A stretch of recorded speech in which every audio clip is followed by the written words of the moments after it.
Le gouvernement rwandais est accusé de tirer les ficelles du M23. Le M23, c'est ce groupe de rebelles Tutsis actifs dans l'est de la République démocratique du Congo. Et ceux qui accusent Kigali, c'est un groupe d'experts de l'ONU.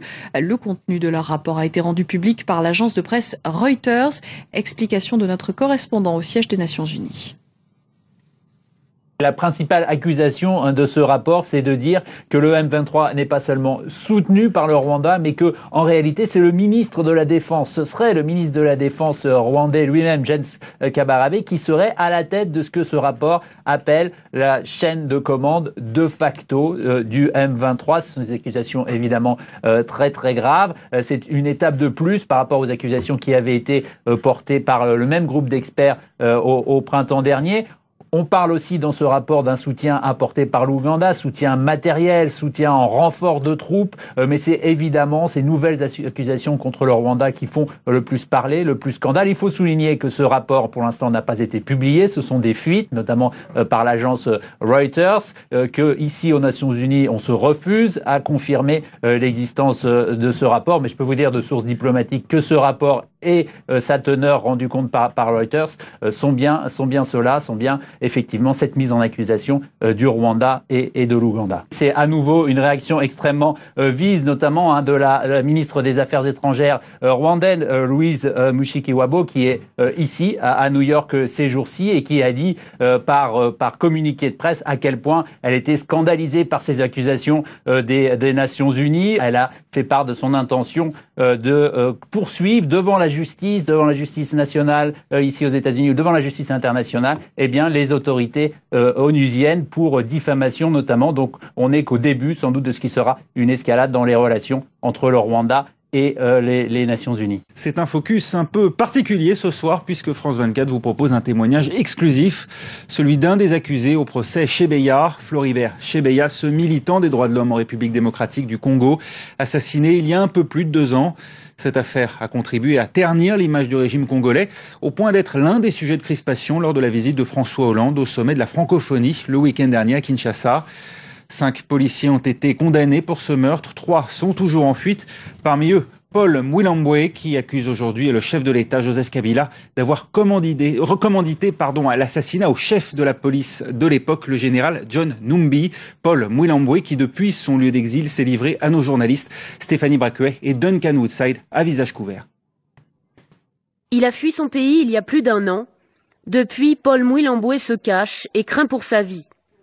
Il affirme avoir vu de ses yeux le meurtre de Floribert Chebeya et nous montre son passeport pour prouver son identité.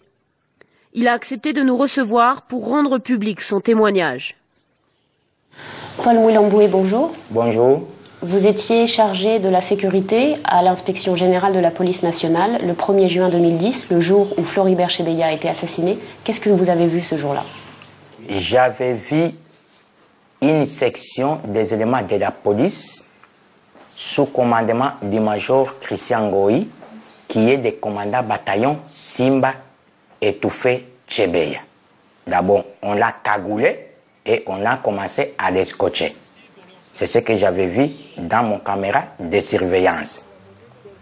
Minoté, cagoulé, scotché et étouffé. Paul Mwilambwe quitte alors son bureau pour aller voir ce qui se passe.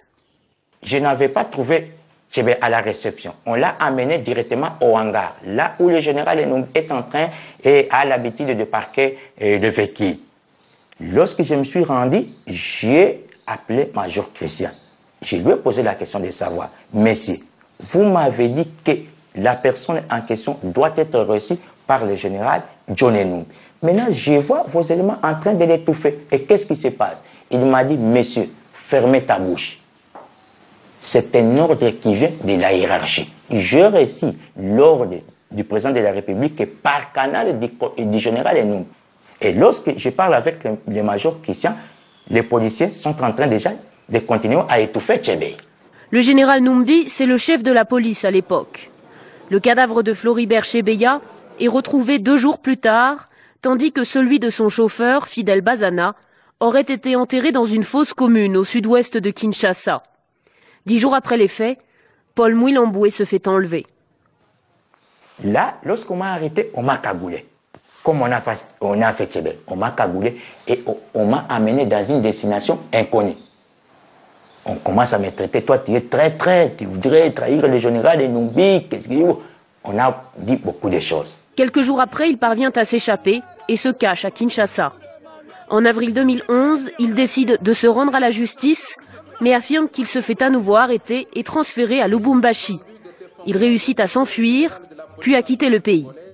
Vous avez été condamné par contumace pour assassinat, association de malfaiteurs et désertion.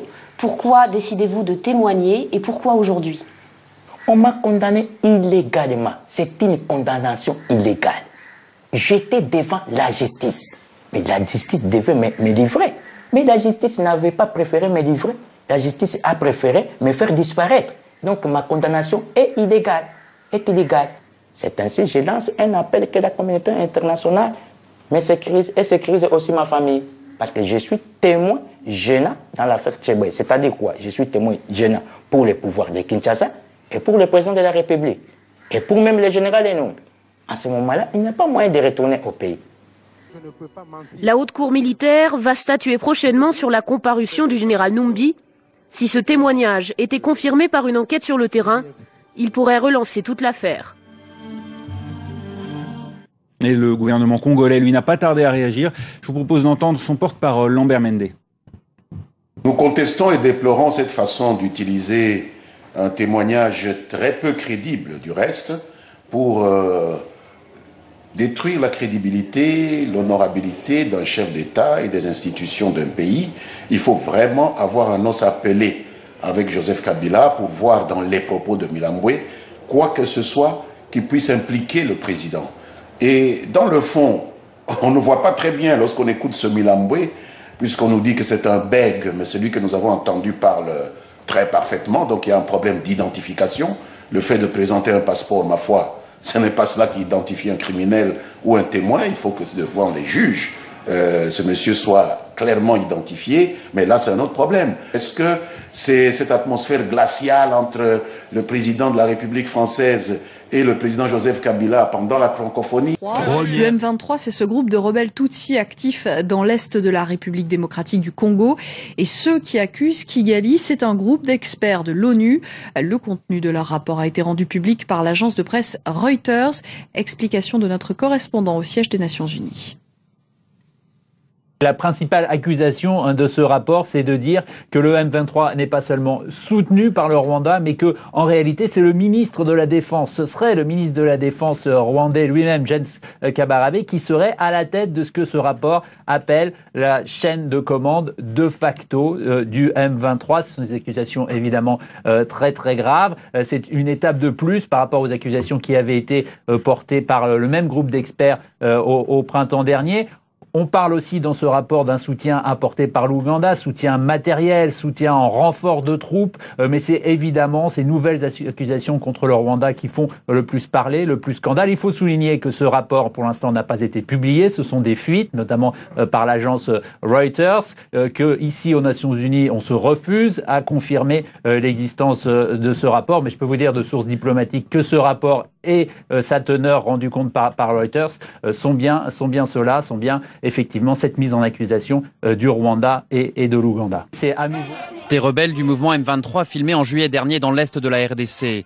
Une nouvelle fois, un rapport du groupe d'experts du Conseil de sécurité pour la région des Grands Lacs accuse le Rwanda de soutenir cette rébellion. Il dit même que le M23 est de facto commandé par le ministre rwandais de la Défense, James Kabarebe, ici à droite de l'image, à côté du président Paul Kagame. Selon le rapport de l'ONU, le gouvernement du Rwanda continue de violer l'embargo sur les armes imposé en RDC en fournissant un soutien militaire direct aux rebelles du M23, en facilitant leur recrutement, ainsi qu'en leur fournissant armes, munitions et conseils politiques. Le document affirme aussi que l'Ouganda du président Yoweri Museveni aide le M23, notamment à travers des livraisons d'armes. Le Rwanda et l'Ouganda ont tous deux formellement démenti ces accusations. Mais la RDC du président Joseph Kabila a demandé mercredi des sanctions à l'encontre des deux nations. Et après ces révélations du groupe d'experts, écoutez la réaction amusée de l'ambassadeur du Rwanda à l'ONU. Je ne pense pas qu'un ministre de la Défense du Rwanda pourrait aller gérer une petite rébellion comme ça. Ça, encore une fois, des accusations non fondées, du n'importe quoi.